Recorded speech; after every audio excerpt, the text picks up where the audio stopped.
지난번에 대통령이 100일 국정 현황에 대해서 기자회견 하면서 내가 잘한 것이 있다면 집값과 전세값을 안정시킨 것이다 라고 말씀하셔가지고 사람들이 전부 다 잉?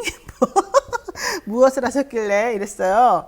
그랬더니 한 이중구라고 엄청 유명한 경제학자가 호되게 야단치는 그런 칼럼도 나오고 막 그러더라고요. 근데 이 정부에서는 5년간 270만 원을 공급하겠다.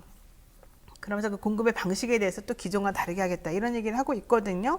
과연 이게 실효성이 있는지 한번 들여다보겠습니다. 그래서 첫 번째, 당초는 250만 원 공급하겠다고 하던 것이 25만 원 늘려가지고 270만 호가 됐는데 문제는 지방이 지금 미분양이 속출하고 있고 임대주택도 지금 아무도 안 살려고 한다. 너무 좁아서 뭐 이런 얘기까지 나왔거든요. 맞아요. 이런 거 어떻게 보세요? 일단 이제 부동산은 경기 후행성이고, 네. 지금 첫 삽을 뜨면 사실은 가장 빨라야 5년 후, 내지 10년 가까이 가요. 그렇죠. 재건축, 재개발은 굉장히 단계가 복잡합니다. 네. 그래서 지금 집값이 떨어지고 있는 건 사실은 뭐 금리라는 외부 요인이죠, 외부 요인. 금리라는 외부 요인이 가장 컸고요. 네. 그리고 이제 지난 정부에서 이제 각종 이제 규제책이 더해진 것도 사실입니다. 그러니까 이제 현 정부가 지금 100일 동안의 어떤 정책으로 영향을 미쳐서 이제 하기엔 시간이 너무 짧고요. 네. 그건 이제 좀 나중에 성적표가 나옵니다. 근데 정부가 지금 이제 당초 공약했던 건 250만 원 플러스 알파라고 했는데 그러면 알파가 한 20만 원 정도가 추가가 됐는데 그러면 앞으로 5년 동안 270만 원 어디에다가 지을 거냐? 이 큰 그림 청사진이 발표가 됐는데 서울에 50만 호를 포함해서 수도권에 158만 호를 그리고 지방에 112만 호를 앞으로 5년 동안 공급하겠다라는 겁니다. 그런데 이제 이전 정부와는 좀 다른 방식으로 하겠다. 이전 정부는 주로 이제 공공주도의 공급 방안이었다면 이번에는 민간주도로 규제를 좀 풀어서 민간이 수요가 많은 이제 도심권, 역세권 공급이 원활하도록 하겠다라는 게 이번 대책의 핵심입니다.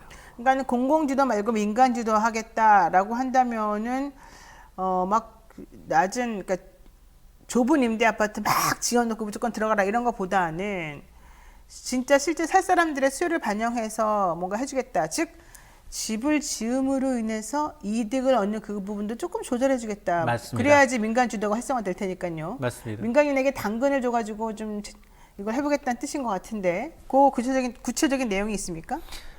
그러니까 이제 민간들이 주도를 하게 되면 당연히 민간 사업자의 경우는 개인 사업자이고 기업이기 때문에 이득이 없는 사업은 들어가지 않습니다. 네. 그런데 대부분이 사실은 요즘에 땅값이 너무 많이 올라서 기본적으로 너무 올랐어요. 땅값 많이 올랐고요. 그리고 이제 그동안 인건비, 자재비 많이 올랐거든요. 그렇죠. 그러다 보니까 각종 규제를 조금씩 완화해 줬어요.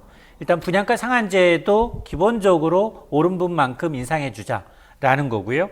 특히 민간 사업에 제동을 걸었던 것들 가운데 하나가 뭐 안전진단이라든가 재건축 재개발이라든가 아니면 도심정비 사업은 크게 이윤이 많이 남기 때문에 공공이 했다면 그런 것도 앞으로는 민간이 공공주도로 도심개발도 할 수 있게 해야겠다.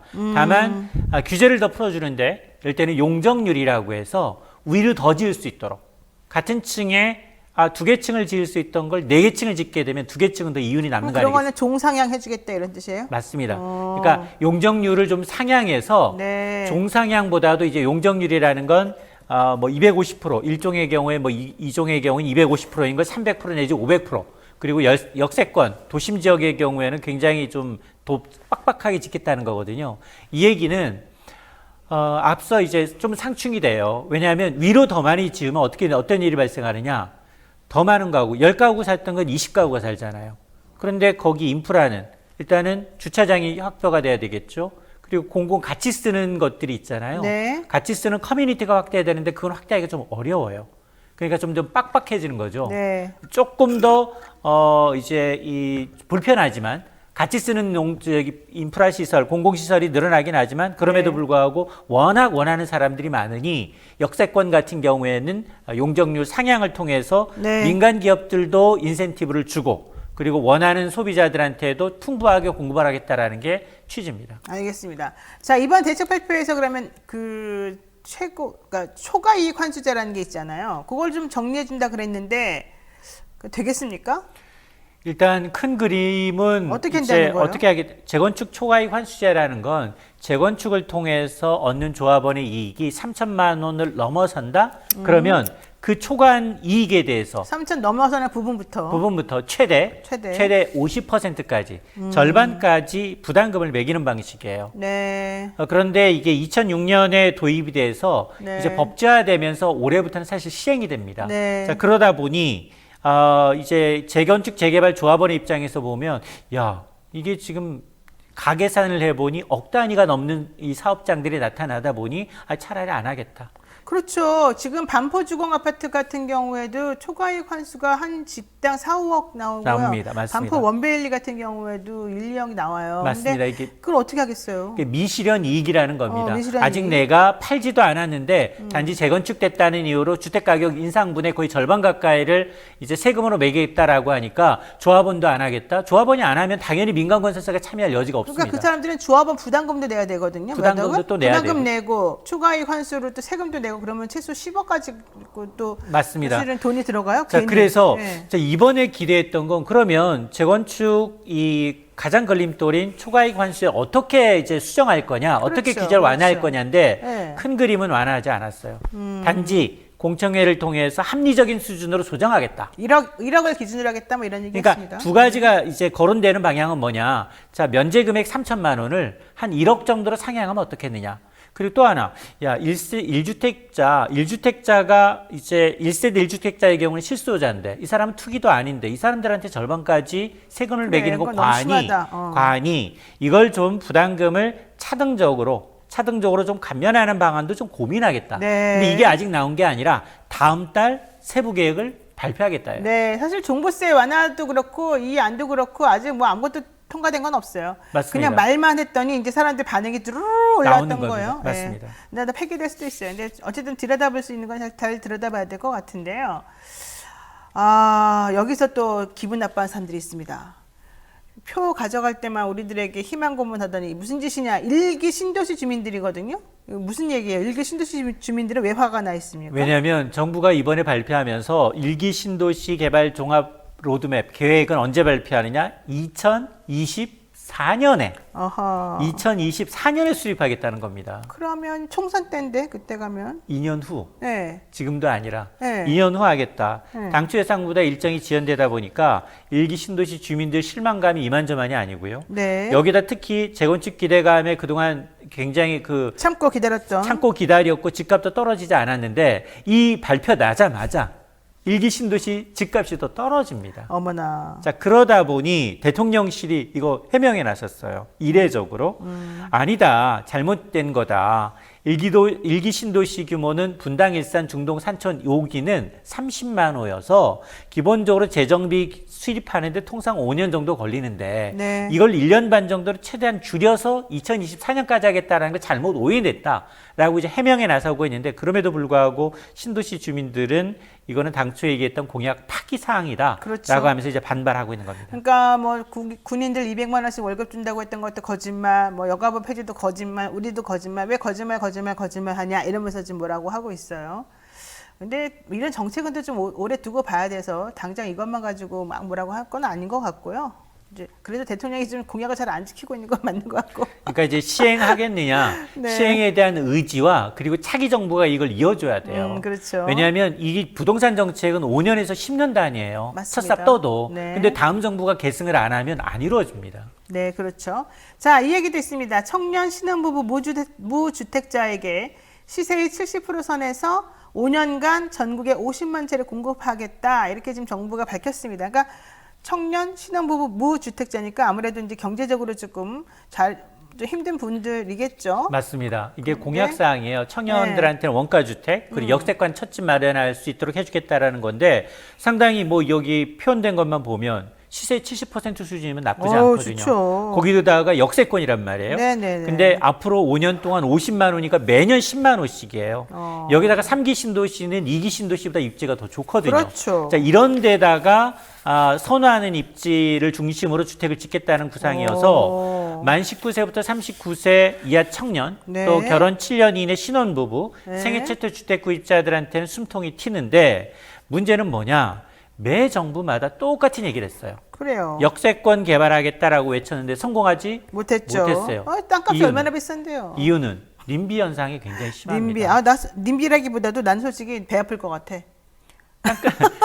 왜냐하면 네. 역세권은 이미 인프라가 다 갖춰진 곳이에요. 그렇죠. 근데 기존 주민들은 집값 떨어질까 봐 두려워서 공공임대주택 들어온 거 되게 반대합니다. 아주 싫어하죠. 예. 그래서 그러다 보니 이 선거철 되면 그 지역 국회의원이 나서서 반대해요. 네. 그러다 보니까 이게 50만 호, 저는 5만 호만 임기 내 해도 성공이다. 그렇죠. 네. 자, 여기서 하나 또 이번에 집중호우와 관련해서 정부에서 계속해서 내놓았던 그러나 또 역시 혼란스러운 반지하 주택 요 얘기도 한번 해봐야 되겠습니다. 이거 어떻게 된다고요? 맞습니다. 이번 이제 반지하 주택에 대해서 이제 서울시만 하더라도 한 20만 호가 넘거든요. 이런 형태. 반지하 주택 열악한 거는 다 마찬가지인데 일단 국토부는 어떤 거냐? 일단 제일 취약한 주택은 우선 매입을 해서 공공 임대로 전환하겠다. 근데 누군가는 산다는 얘기잖아요. 네, 누가 사요? 예, 공공 임대로 한다니까 임대주택으로 전환하겠다라는 게 하나 들어가 있고 또 하나는 지하층 여기다 커뮤니티 시설을 만들어 볼까? 사실은 커뮤니티 시설은 가능해요. 커뮤니티 시설을 만들어서 용도 변경을 추진하거나 아니면 매입이 좀 어렵다 이런 주택에 대해서는 방범창 시설 여다지무지 그리고 이제 침수 방지 시설 이런 걸 이제 설치하게 되면 설치 비용을 지원하는 방안. 그러니까 이제 합리적인 방안을 좀 찾아보겠다라는 거고, 근데 앞서 제가 서울에만 반지하 형태가 20만 호인데 이걸 네. 다 없애면 여기 있는 분들 다 어디 가요? 갈 데가 없어요. 공공임대주택 20만 호 없습니다. 네, 맞아요. 여기 공공임대주택은 이미 순서를 정해놓은 무주택자들이 너무 많고 경쟁률이 심해요. 경쟁률이 심하다 보니까 수요에 비해서 공급 물량이 턱없이 부족해요. 근데 반지하만 위험한 게 아니라 옥탑방, 옥탑방. 고시원, 그렇죠.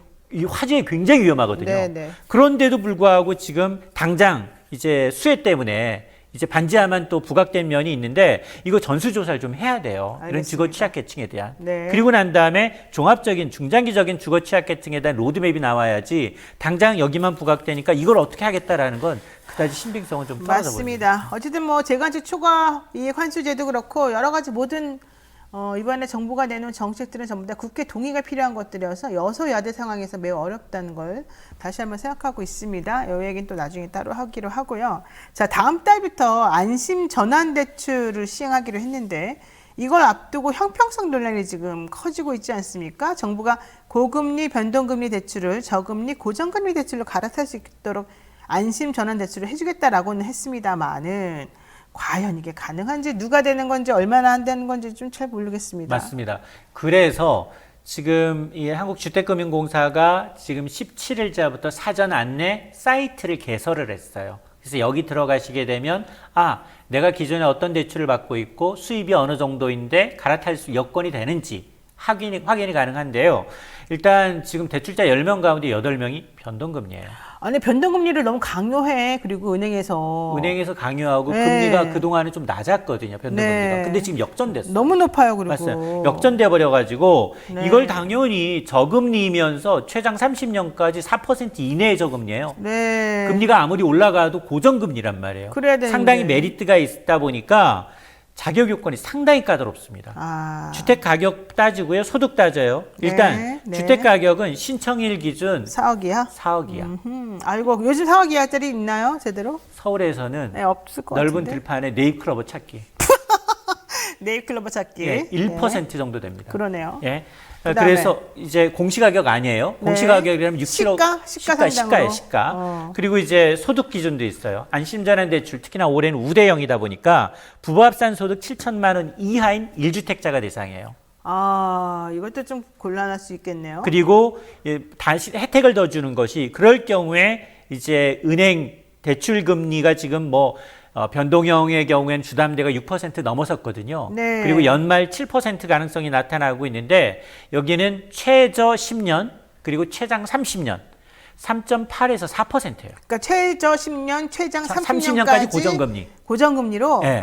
굉장히 메리트가 이거 있는 거예요. 되게 얻기 어려운 건데. 얻기 어려워요. 네, 해준대요? 그러다 보니까 네. 그래서 이제 특히나 갈아탈 때는 우리 이제 중도상환 수수료도 내야 되거든요. 대환할 때. 그렇죠. 네. 대환대출의 경우 3년 이내의 경우에는. 근데 이것까지 면제가 되기 때문에 오. 상당히 경쟁률이 심할 수 있다. 그러면 그로 인해서 누군가 손실을 입을 텐데 그게 은행입니까? 정부입니까? 은행이겠죠? 은행도 약간 은행도 약간 있고요. 난 정부가 손해보는 것 같지 않은데. 정부는 일단은 국공채를 발행을 하니까 특히나 이제 MBS 주택 모기지 증권을 발행하다 보니까 네. 주택금융공사의 모기지 금리가 높아지게 되면 수요가 한꺼번에 20조 원이 풀리게 되면 금리 올라간다는 얘기예요. 이 얘기는 이자 부담이 늘어난다는 얘기고요. 아니 근데 오히려 이런 것들 때문에 형평성 논란하고 역차별 논란도 나오는 거잖아요. 예, 왜냐냐? 여기는 변동금리 대출자만 갈아탈 수 있고요. 아, 고정금리는 못 바꿔요? 안 돼요. 왜? 고정금리 있는 대출자는 안 돼요. 그러니까 정책금융 상품을 이미 받았다는 거예요. 그렇군요. 또 하나는 뭐냐? 그러니까 이제 어떤 얘기가 나오면, 진작 알았으면 변동금리 대출 낮은 걸로 받았다가 그래. 정부가 이런 기회 주면 갈아타면 되는데 오히려 변동금리 조장한 꼴이 돼버리죠. 그렇죠. 또 하나는 여기 저소득 청년층한테는 이자 혜택 더 줍니다. 아하. 0.1% 여지 이자 혜택을 주는데 우대금리 적용하다 보니까 야 40대 50대는 또 빠져? 아니 맨날 빠져 우리는. 맨날 빠져요. 아, 일은 일대로 하고 돈은 돈대로 내고 빠지긴 다 빠지고 혜택 한 개도 못 받고 욕만 먹고. 뭐야, 그렇죠. 도대체. 그동안 고금리로 싱겁게 더 오래 버텼는데 40, 50대는 더 상대적 가탈감이 더 커지고 있고 네. 또 하나는 네. 전세 대출자도 빠져요. 어머, 전세대출 받던 사람은 여기 못 해요. 전세 대출이 지금 5, 6% 올라가고 있는데 빠지다 보니까 아니야 1주택자한테는 3% 고정금리로 바꿔 탈 수 있는데 전세 대출자 왜 빠지는데 근저당 설정이 돼 있는 것만 가능합니다. 알겠습니다. 네, 올해 지금 재원을 25조 원, 내년에는 20조 원을 만들어가지고 45조 원 가지고 한번 운영해 보겠다고 하는 게 바로 정부의 생각인 것 같은데요. 과연 잘 될까요? 그리고 맨날 이런 상황에서 다 빠져나가는 혜택은 못 받고 일만 열심히 하는 저 같은 사람들, 나 같은 40대, 50대, 60대, 70대 분들 마음 아프죠. 우리끼리라도 서로 위로해야 되겠습니다. 오늘 말씀 여기까지 드려야 될 것 같습니다. 지금까지 참 좋은 경제연구소 이인철 소장이었습니다. 고맙습니다. 네, 고맙습니다.